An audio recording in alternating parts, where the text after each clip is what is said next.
కారణం ఏంటి? ఏంటి వినపల్లె? దీపిక అనే 3 అక్షరాలు మడకశిర నియోజకవర్గం నుంచి భారతదేశ ఎల్లలు దాటి ప్రపంచం మొత్తం వినిపిస్తా ఉంది. పేదరికం అడ్డు రాలే, పేదరికం అడ్డు రాలే, అంగవైకల్యం అడ్డు రాలే.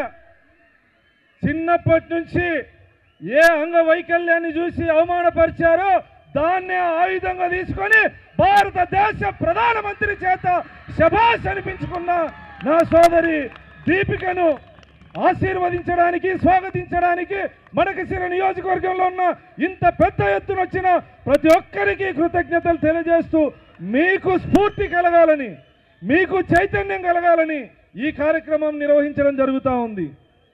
అనేక అవకాశాలు ఉన్నాయి మీరందరూ చదువుకోవడానికి, అనేక అవకాశాలు ఉన్నాయి మీరు జీవితంలో సాధించడానికి. అయినా సరే అన్నీ ఉన్న కొంతమంది విద్యార్థులు చదువులో వెనకబడుతూ ఉంటారు. మీ అందరికీ ఆత్మస్థైర్యం ఈరోజు దీపిక, ఈరోజు మీ అందరి స్ఫూర్తి దీపిక.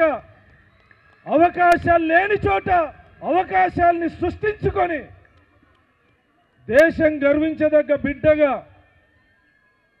పేదరికం, కడు పేదరికం, తల్లిదండ్రులు ఇక్కడే ఉన్నారు. ఈరోజు ఆమె కుటుంబ స్థితిని, గతిని మార్చినటువంటి దీపికని మీరందరూ ఆదర్శంగా తీసుకోవాలి.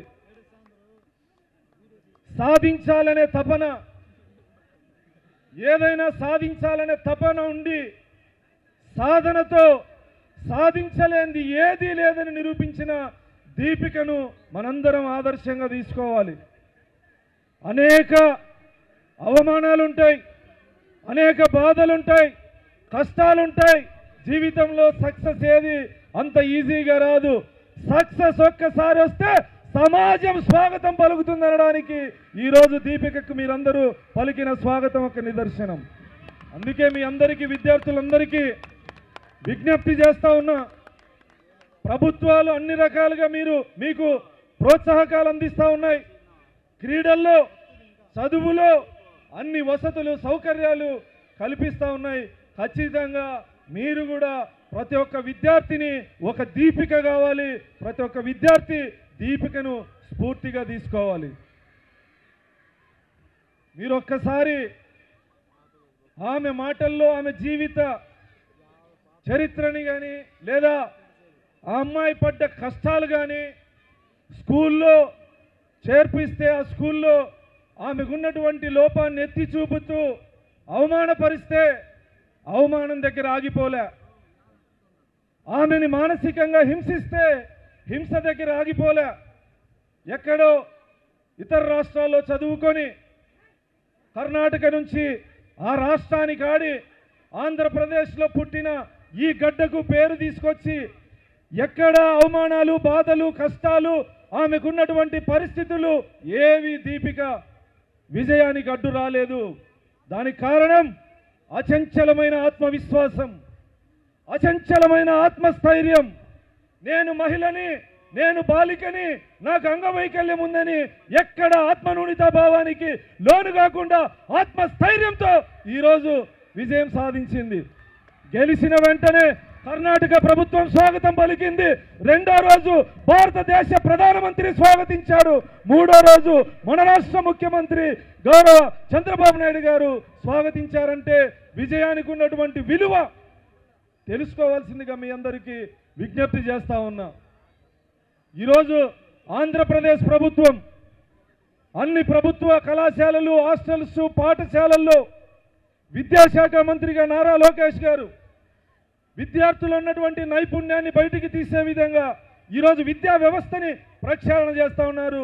ఆ అవకాశాన్ని ప్రతి ఒక్కరూ అందిపుచ్చుకోవాల్సిందిగా విద్యార్థులకి నేను సవినయంగా విజ్ఞప్తి చేస్తూ, నేను మడకశిర శాసనసభ్యుడిగా నేను సగౌరవంగా, గర్వంతో, గౌరవంతో కుమారి దీపిక నా మడకశిర బిడ్డ అని గర్వంగా ఈ వేదిక ద్వారా తెలియజేసేందుకు ఈ వేదికను ఏర్పాటు చేశా.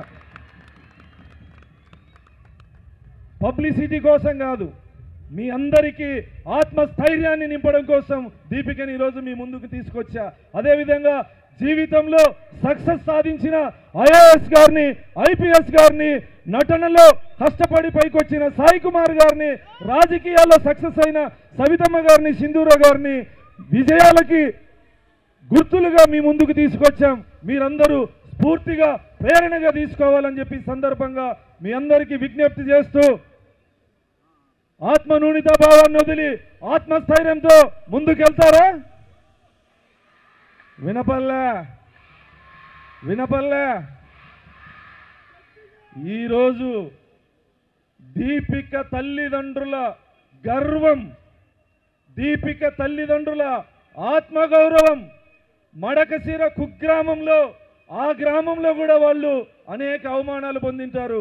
ఈరోజు ఇంతమంది మహామహులు, రాష్ట్ర ముఖ్యమంత్రులు, ప్రధానమంత్రుల్ని సైతం ఆ తల్లిదండ్రుల్ని గర్వంగా దీపిక నా కూతురని చెప్పుకునేదే కాకుండా వాళ్ళు కూడా సమాజంలో గౌరవించబడతారంటే దానికి ఒకే ఒక్క కారణం, ఒకటి చదువు, 2 క్రీడలు. రెండిట్లోనూ సక్సెస్ అయింది దీపిక. మనకు అన్ని అవకాశాలు ఉంటాయి, అయినా పట్టించుకోం కదా. పట్టించుకుంటామా? ఈరోజు మీ మనసులో బలంగా అనుకోండి, మీకు ఏది ఇష్టమో దాని గురించి ప్రయత్నం చేయండి. సహకరించే కళాశాలలు ఉన్నాయి, కాలేజీలు ఉన్నాయి, స్కూల్స్ ఉన్నాయి, ప్రభుత్వాలు ఉన్నాయి.